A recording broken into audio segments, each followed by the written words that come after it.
मैं और मेरी चारों बेटियां बेसब्री से दरवाज़ा खटखटाने का इंतज़ार कर रही थीं। हमारी नज़रें दरवाजे पर ही टिकी हुई थीं। जैसे ही शाम के 6 बजे हमारे दरवाजे पर दस्तक हुई। दरवाजे पर दस्तक सुनकर मैं और मेरी चारों बेटियों के चेहरे पर खुशी दौड़ गई। मैं तेज़ी से दरवाजे की तरफ जाने लगी और जब मैंने दरवाज़ा खोलकर देखा तो पिछले दिनों की तरह आज भी किसी ने हमारे दरवाजे के सामने एक बोरी रखी थी जिसमें राशन का सामान था। मैंने वह बोरी देखी और चारों तरफ देखने लगी, लेकिन आसपास में कोई भी नहीं था। आज लगभग 15 दिन हो गए थे। हमारे घर पर 6 बजे कोई दरवाज़ा बजाता और यह बोरी रखकर चला जाता। इसमें 2-3 दिन का राशन का सामान होता था, लेकिन आसपास में कोई भी नहीं होता था। शुरू शुरू में तो यह बोरी उठाते हुए बहुत अजीब लगता था, लेकिन घर में कुछ खाने पीने को नहीं था, इसलिए मजबूरन मुझे यह बोरी उठानी पड़ी और मुझे नहीं पता था कि यह बोरी कौन रख कर जाता था और यह कहाँ से आती है। हर 2-3 दिन बाद हमारे दरवाजे पर दस्तक होती और जब मैं दरवाज़ा खोलती तो यह बोरी हमारे घर के सामने रखी हुई होती। पहली बार जब मैंने यह बोरी उठाई थी और खोल कर देखा तो इसमें राशन का सामान था। मुझे बहुत खुशी हुई थी और साथ में हैरत भी हुई थी कि आज के समय में कौन किसकी मदद करता है। लेकिन भला हो उस आदमी का जिसने हमारे लिए खाने पीने का इंतज़ाम किया। अब हम रोज़ इसी में से निकाल कर खाना बनाते थे और भरपेट खाना खाते थे। आज जब दरवाजे पर दस्तक हुई और मैं बोरी उठाने लगी तो मेरी नज़र गली के नुक्कड़ पर पड़ी। वहाँ पर पंडित जी खड़े थे। वह छुप कर हमारे घर की तरफ ही देख रहे थे। जब मैंने बोरी को उठाया और घर के अंदर लेकर आई तो घर के अंदर से ही मैंने दरवाजे की आड़ से बाहर की तरफ देखने लगी। उन्हें लगा कि मैं अंदर चली गई हूँ। उन्होंने अपनी जेब से फ़ोन निकालकर किसी को नंबर लगाया और वह खुशी के साथ किसी को बता रहे थे कि काम हो गया है, आज फिर बोरी अंदर जा चुकी है। मैंने उनकी यह बात सुन ली थी। उनकी बात सुनकर मैं सोच में पड़ गई कि ये किसको खबर दे रहे हैं। क्या हमारे घर के सामने बोरी यह खुद ही रखते हैं? लेकिन वह ऐसा कैसे कर सकते थे? वह तो खुद एक गरीब इंसान है। वह 2 टाइम का खाना इनके पास मोहल्ले के एक घर से जाता है। फिर वह यह सब किसके कहने पर कर रहे हैं? हमारी मदद कौन कर रहा है? मेरे पति के देहांत के बाद मोहल्ले वालों ने हमारे घर आना जाना तक छोड़ दिया था। हमारी इस तरीके की मदद करना तो बहुत दूर की बात है।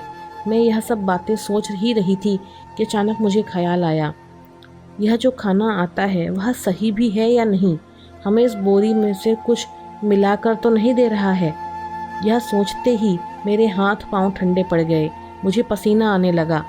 मैं यह सब सोच ही रही थी कि मेरी बेटी मेरे पास आई और मुझसे कहने लगी, माँ, आप अभी तक यहाँ क्यों खड़ी हैं? जल्दी से आकर हमें खाना दीजिए, हमें बहुत भूख लगी है। मेरी बेटी मेरा हाथ खींचकर मुझे अंदर की तरफ ले गई। हमने बोरी खोलकर देखा तो हमेशा की तरह उसके राशन का सारा सामान था।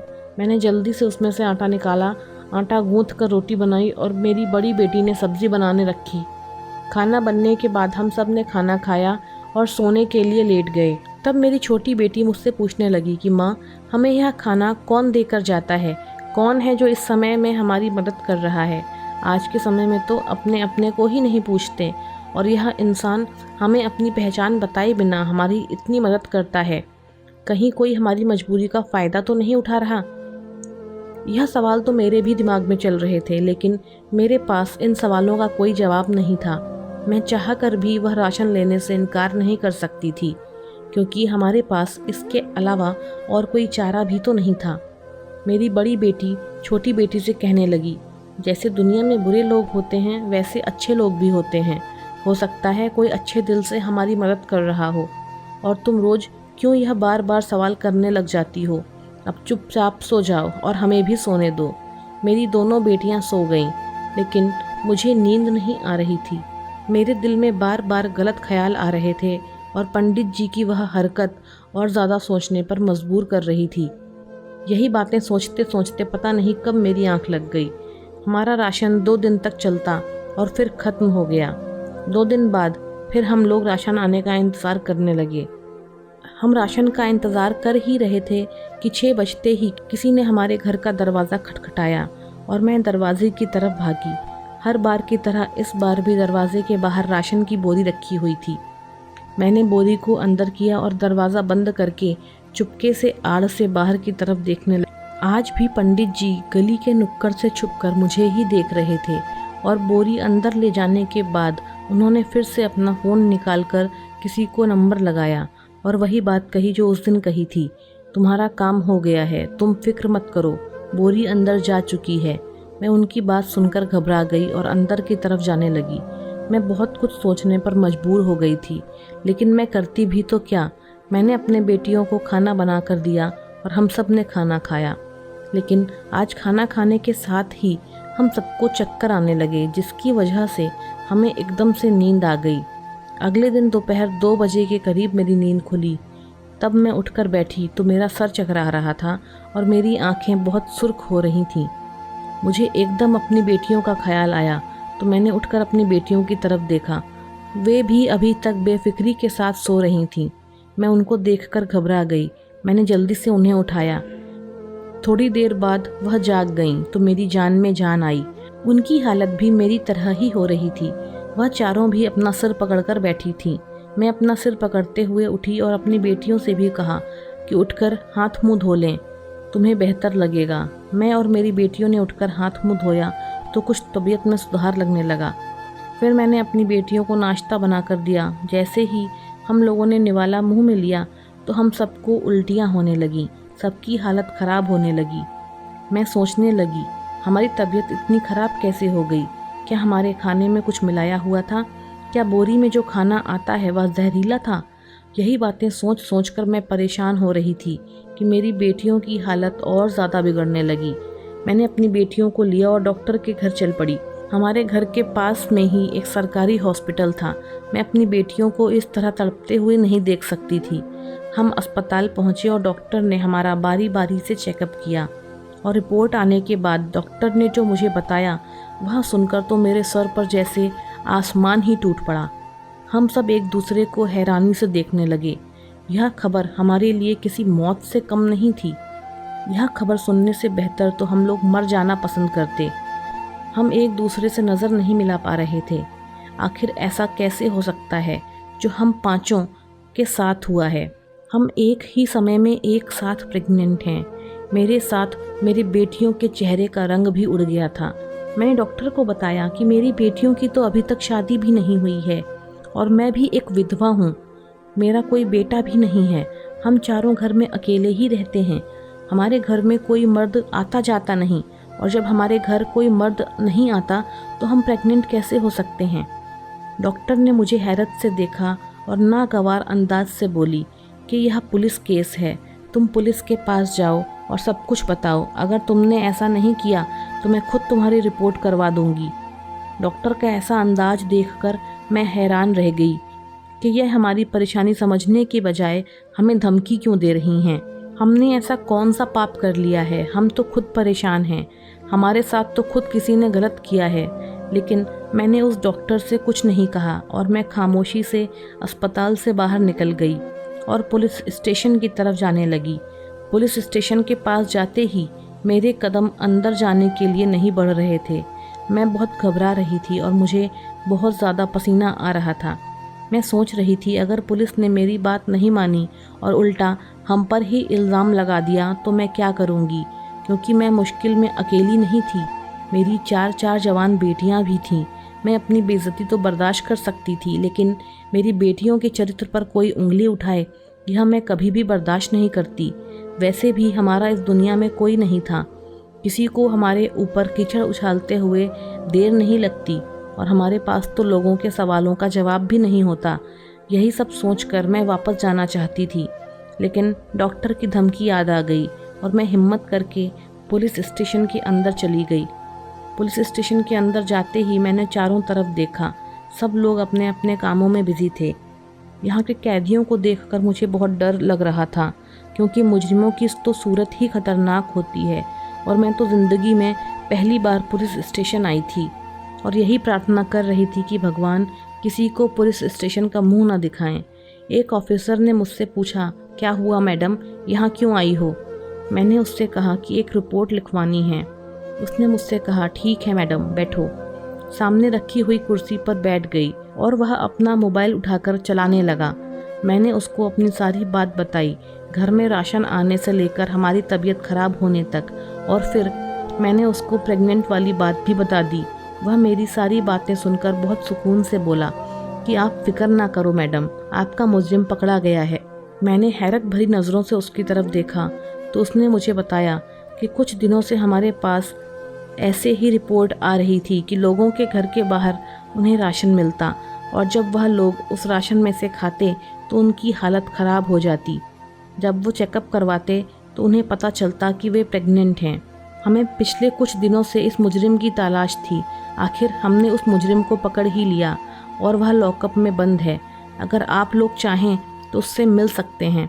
उस इंस्पेक्टर की बात सुनकर मुझे खुशी हुई कि चलो, हमारा मुजरिम पकड़ा गया, उसे सज़ा हो गई। साथ ही साथ मैं सोचने लगी कि अब हमारा गुजारा कैसे होगा।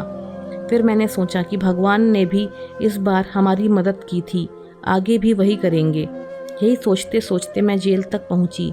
जैसे ही मैंने मुजरिम को देखा, मेरी तो आंखें फटी की फटी रह गईं। ऐसा लग रहा था जैसे मेरी सांसें रुक सी गई हैं। अब मुझे दोबारा सांस नहीं आएगी। मेरे ऊपर तो जैसे पहाड़ सा टूट पड़ा था। मेरी बेटियों की हालत भी मुझ जैसी ही हो रही थी। बेटियों ने और मैंने हैरानी से एक दूसरे को देखा और फिर उसी आदमी को देखने लगे, क्योंकि हमें अपनी आंखों पर यकीन नहीं हो रहा था, क्योंकि वह आदमी कोई और नहीं बल्कि मेरा नाम प्रिया शर्मा है। मैंने बीए कंप्लीट किया है। मैं खाते पीते घर से थी, किसी चीज़ की कोई कमी नहीं थी। बचपन में ही मेरी माँ का देहांत हो गया था। मेरी परवरिश मेरे पिताजी ने अकेले ही की थी। जब मैं 20 साल की हुई तो मेरे पिताजी ने मेरी शादी अपने दोस्त के बेटे से कर दी, जिसका नाम रवि था। मेरी शादी के कुछ साल बाद ही मेरे पिताजी का भी देहांत हो गया। मेरा पति रवि बहुत अच्छा था, मुझसे बहुत मोहब्बत करता और मेरी हर ख्वाहिश का ख्याल रखता। हमारे घर में किसी तरीके की कोई कमी नहीं थी। हमारी शादी से पहले ही मेरे ससुर का देहांत हो चुका था। हमारे घर में सिर्फ मेरी सास और मेरे पति रहते थे। शादी के 1.5 साल बाद ही मेरे घर में संतान हो गई। हम सब बहुत खुश थे और उसके कुछ साल बाद फिर मैंने 2 जुड़वा बेटियों को जन्म दिया था। मेरी ज़िंदगी बहुत सुकून से गुजर रही थी। हमारे पास किसी चीज़ की कोई कमी नहीं थी। भगवान ने हर चीज़ दे रखी थी, लेकिन पता नहीं हमारी खुशियों को किसकी नज़र लग गई। एक दिन मुझे खबर मिली कि मेरे पति जिस हवाई जहाज़ से सफ़र कर रहे थे वो क्रैश हो गया है और उस प्लेन में कोई नहीं बचा।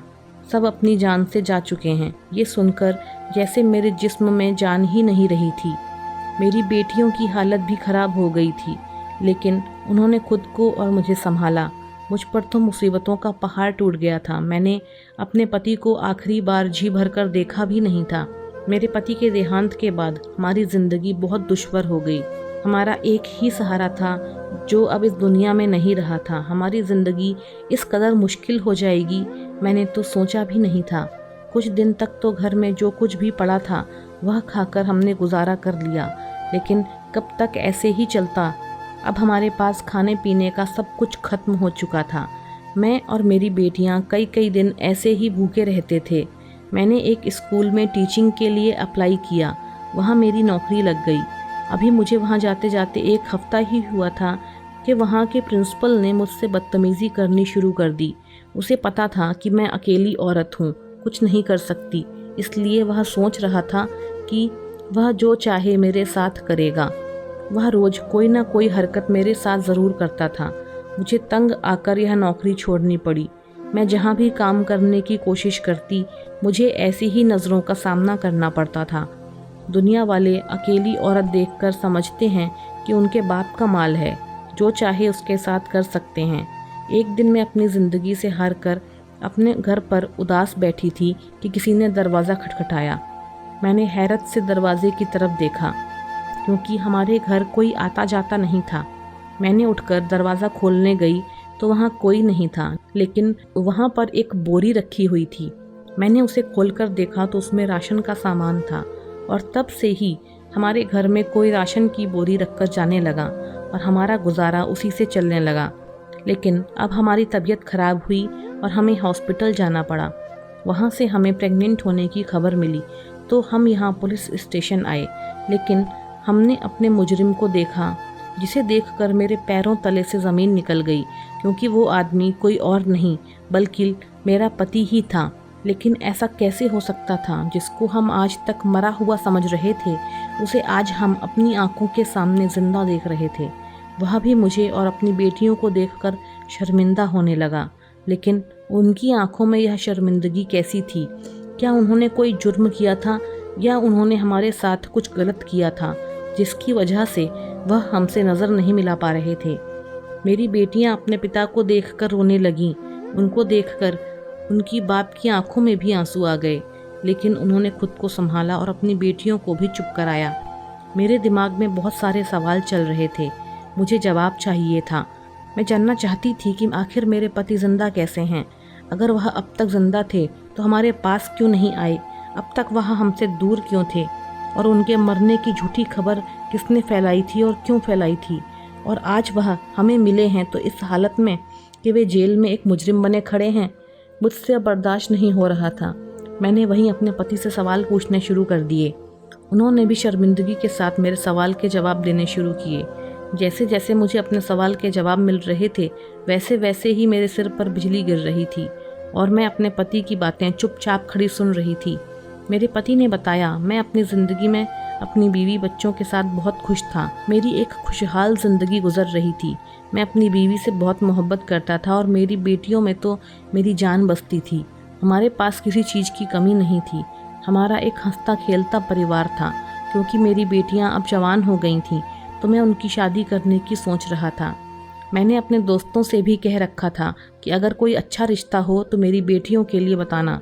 लेकिन दुनिया में कुछ लोग होते हैं ना, जिनसे दूसरों की खुशी हजम नहीं होती।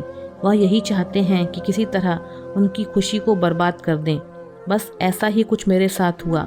मेरा जो बचपन का दोस्त था विक्की, उस पर मैंने आंखें बंद करके भरोसा किया और उसने ही मुझे धोखा दिया। एक दिन जब हम सब दोस्त मिलकर खाना खाने गए, उसने मुझे एक लिफाफा दिया और मुझसे कहने लगा कि मैं इस लिफाफे को उसके एक दोस्त के पास पहुंचा दूं। मैंने उससे पूछा कि क्या हुआ, तुम क्यों नहीं जा रहे? उसने कहा, मुझे कुछ ज़रूरी काम है, इसलिए मैं नहीं जा सकता। मैंने कहा, ठीक है, चलो कोई बात नहीं, मैं तुम्हारा काम कर दूंगा। मैं वह लिफाफा लेकर उसके बताए हुए एड्रेस पर चला गया और मैंने वह लिफाफा उस आदमी को दे दिया। उस आदमी ने बदले में मुझे एक बैग दिया और कहने लगा, यह अपने दोस्त विक्की को दे देना। मैंने उससे पूछा, इसमें क्या है? उसने मुझसे कहा कि यह तुम अपने दोस्त से ही पूछना। रात ज़्यादा हो गई थी, इस वजह से मैं भी बैग लेकर घर आ गया और अगले दिन मैंने वह बैग विक्की को दे दिया। मैंने अपने दोस्त से कुछ नहीं पूछा, क्योंकि विक्की बचपन से मेरे साथ था और मैं उस पर बहुत ज़्यादा भरोसा करता था। लेकिन विक्की ने फिर मुझे एक लिफाफा दिया और उसी आदमी तक पहुंचाने के लिए कहा। मैंने बिना कोई सवाल किए वह लिफाफा उस आदमी तक पहुंचा दिया। इस बार भी उसने मुझे एक बैग दिया जो मैंने विक्की को दे दिया। अब विक्की मेरे साथ अक्सर यही करता, मुझसे एक लिफाफा भिजवाता और वह आदमी बदले में मुझे एक बैग दे दिया करता था। एक दिन मुझे विक्की पर शक हुआ। मैंने सोचा कि मैं देखता हूँ कि आखिर इस लिफाफे में क्या है। मैंने वो लिफाफा खोल कर देखा तो उसमें ड्रग्स थे। मैं देखकर समझ गया कि विक्की मेरे हाथों से उस आदमी को ड्रग्स पहुँचवाता है और उसके बदले वह आदमी बैग में उसे पैसे भरकर देता है। मैंने विक्की से कहा कि तुम यह काम कब से कर रहे हो? तुम तो पहले ऐसे नहीं थे। तुम यह काम छोड़ दो, वरना मैं पुलिस को तुम्हारे बारे में सब कुछ बता दूंगा।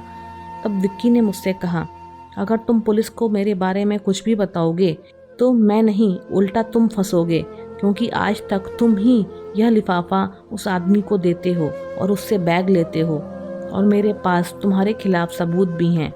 विक्की की यह बात सुनकर मेरे तो मानो होश ही उड़ गए। मैं सोच भी नहीं सकता था कि मेरे बचपन का दोस्त, जिस पर मैं इतना भरोसा करता हूँ, वो कुछ पैसों के लालच में मेरे साथ यह सब कुछ कर सकता है। मैंने विक्की से अब यह काम करने से मना कर दिया तो वह मुझे धमकाने लगा। कहने लगा कि अगर मैंने उसका काम नहीं किया तो वह जो मेरे खिलाफ सबूत हैं वह पुलिस में दे देगा। अब मुझे समझ नहीं आ रहा था कि मैं क्या करूं, कैसे इन सब से अपनी जान छुड़ाऊं, क्योंकि मैं जानते बूझते यह गलत काम नहीं कर सकता था। मुझे इस सब से निकलने के लिए कुछ समय चाहिए था। इसलिए मैंने उस वक्त उससे कहा कि ठीक है, मैं तुम्हारा काम कर दूंगा। एक दिन जब मैं अपनी पत्नी और बेटियों के साथ मार्केट जा रहा था तो विक्की ने मुझे देख लिया। उसी रात विक्की ने मुझे अपने पास बुलाया और मुझसे कहने लगा, अगर तुम अपनी बड़ी बेटी की शादी मुझसे कर देते हो तो मैं तुम्हारे खिलाफ सारे सबूत तुम्हें दे दूंगा और फिर उसके बाद तुम्हें यह काम नहीं करना पड़ेगा। यह सुनकर मेरा दिल किया कि मैं विक्की को जान से मार दूं। आखिर वह मेरी बेटी के बारे में ऐसी बात कैसे कर सकता था। मुझे अपनी कोई परवाह नहीं थी, वह मुझसे कुछ भी काम करवाता, लेकिन अब उसकी नज़र मेरी बेटियों पर थी। मैं अपनी बेटियों पर कोई आँच नहीं आने दे सकता था। इसलिए मैंने एक प्लान बनाया और हमारे मोहल्ले में जो मंदिर है मैं वहाँ गया। मुझे किसी की मदद की ज़रूरत थी। मैंने वहाँ के पंडित जी से बात की। पंडित जी मुझे बहुत पहले से जानते थे। हमारे घर पर पूजा पाठ वही करवाते थे और उन पर किसी को शक भी नहीं होता। मैंने उन्हें सब कुछ बता दिया। वह मेरी मदद करने के लिए तैयार हो गए। मैंने ही उनसे कहा था कि मेरे घर में मेरे दोस्तों और रिश्तेदारों को मेरी मौत की झूठी खबर दे दें। उसके बाद मैंने घर पर आकर तुम लोगों को बताया कि मैं कुछ दिनों के लिए काम से बाहर जा रहा हूँ, लेकिन मैं अपने अंकल के पास चला गया था। मेरे कहने पर ही पंडित जी ने तुम लोगों को मेरी मौत की झूठी खबर सुनाई थी। मुझे पता था कि मेरी मौत की खबर सुनकर तुम लोगों की हालत बहुत ख़राब हो जाएगी, लेकिन मेरे पास कोई और चारा नहीं था। मैं तुम लोगों को इन सब से दूर रखना चाहता था। कुछ सालों बाद मैंने फैसला किया कि अब मैं अपने बीवी बच्चों के पास चला जाता हूँ। उन लोगों ने मुझे ढूंढना भी छोड़ दिया होगा, लेकिन जब मैं यहाँ शहर में वापस आया तो मुझे पता चला कि आज भी वो लोग मेरे पीछे पड़े हैं और मेरी तलाश में हैं। यह खबर सुनकर मैं इसी शहर में छुप कर रहने लगा। अगर मैं तुम लोगों से मिलता तो मेरे साथ तुम लोगों को भी खतरा हो जाता, लेकिन तुम लोगों की ऐसी हालत मुझसे देखी नहीं जाती थी।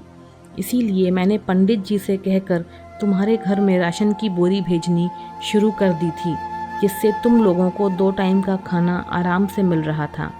यह देखकर मुझे भी थोड़ा सुकून सा मिल जाता था। लेकिन पता नहीं कैसे कल जब मैं बोरी उठाकर पंडित जी को देने जा रहा था, मेरे सामने पुलिस आई और उसने मुझे गिरफ्तार कर लिया और आज मैं तुम लोगों के सामने मुजरिम बना खड़ा हूँ। अपने पति की सारी बातें सुनकर मेरा दिल रोने लगा। मेरे पति ने अपने परिवार की खातिर अपने आप को मरा हुआ साबित कर दिया था। वो इस कदर हमसे मोहब्बत करते थे। मैं अपने पति को मोहब्बत से देख रही थी। इतने में एक हवलदार आया और हमसे कहने लगा कि मुलाकात का समय खत्म हुआ, अब आप लोग यहाँ से जाओ। मेरे पति ने मुझे दिलासा दिलाते हुए कहा कि तुम परेशान मत हो, तुम पंडित जी के पास जाओ और अंकल का नंबर लो, उनसे बात करके उन्हें सब कुछ बताना, वह हमारी मदद ज़रूर करेंगे। मैंने अपने पति से कहा ठीक है। उसके बाद मैं पंडित जी के घर पहुंची और मैंने उनसे अंकल का नंबर लिया, सब कुछ बताया। उन्होंने मुझसे कहा कि तुम फिक्र मत करो, मैं जल्द ही तुम्हारे पास आता हूँ। मैं अपने घर वापस आ गई और रात तक अंकल भी हमारे घर आ गए थे। उन्होंने हमसे कहा कि हमारा यहाँ रहना खतरे से खाली नहीं है, इसलिए हम उनके साथ उनके घर पर चलें। मैं और मेरी बेटियाँ उनके साथ उनके घर पर चले गए। उन्होंने अपने घर पर एक लेडी डॉक्टर को बुलाया और हमारा चेकअप करवाया, जिससे पता चला कि हम 5 में से कोई भी प्रेग्नेंट नहीं है। हमारे खाने में कोई केमिकल मिलाया हुआ था, जिसकी वजह से हमारी हालत इतनी ख़राब हो गई थी। यह सुनते ही हम माँ बेटियों की जान में जान आई। लेकिन अब मैं यह सोच रही थी कि उस सरकारी हॉस्पिटल की डॉक्टर ने हमसे झूठ क्यों कहा। इन सब बातों में उसका क्या फ़ायदा हो सकता है। अंकल ने मेरे पति को बेगुनाह साबित करने के लिए शहर का सबसे महंगा और अच्छा वकील किया। अंकल की पुलिस में भी अच्छी खासी जान पहचान थी। इसी वजह से पुलिस ने जल्द ही इन सब की तफ्तीश शुरू कर दी। आखिरकार अंकल की मेहनत और मेरी बेटियों की दुआ रंग लाई और विक्की को जो ड्रग सप्लाई करता था और उन लोगों की गैंग को जो ड्रग देश के बाहर भेजते थे, पुलिस ने पकड़ लिया और उनको अदालत में पेश किया गया। केस की छानबीन में पता चला कि विक्की ने मेरे पति को वह राशन की बोरी मेरे घर पर भेजते हुए देख लिया था, लेकिन पुलिस उसके पीछे थी। इस वजह से वह उन्हें पकड़ नहीं सका। उसने मेरे पति को फंसाने का प्लान बना लिया था। अगले ही दिन उसने ऐसी ही राशन की बोरी तैयार की, एक मोहल्ले के सारे घरों में पहुंचा दी। उसने उन बोरियों में केमिकल मिलाया हुआ था। मोहल्ले के सभी लोगों ने उन बोरियों में से राशन निकाल कर खाया और सभी लोग बीमार हो गए। हमारे मोहल्ले में सब लोग ज़्यादातर गरीब ही थे, इसलिए पास के सरकारी हॉस्पिटल में ही जाया करते थे। इस गैंग ने उस डॉक्टर को पैसे दिए थे और कहा था कि जो भी तुम्हारे पास चेकअप के लिए आए तो उसे बता देना कि वह प्रेग्नेंट है। उस डॉक्टर ने भी लालच में आकर सबको यही खबर सुना दी कि वे प्रेग्नेंट हैं। मोहल्ले के सभी लोगों ने पुलिस में इस बात की रिपोर्ट लिखवाई। पुलिस ने छानबीन की तो पता चला वह बोरियां मेरे पति ने रखवाई हैं।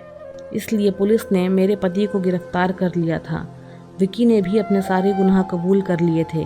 सारे सबूतों को देखते हुए जज साहब ने मेरे पति को बेगुनाह साबित करके आज़ाद कर दिया। इन सब में हमारा अंकल ने बहुत साथ दिया था। भगवान ने उन्हें हमारे लिए फरिश्ता बनाकर भेजा था। अगर आज वह हमारा साथ नहीं देते तो शायद मेरे पति बेगुनाह साबित नहीं होते। इस सब के बाद हम लोग यह शहर छोड़कर दूसरे शहर में शिफ्ट हो गए। मेरे पति ने एक एक करके मेरी बेटियों की शादी कर दी। वे भी अपने ससुराल में अपने पतियों के साथ खुश हैं। दोस्तों, उम्मीद करती हूँ आपको हमारी यह कहानी पसंद आई होगी।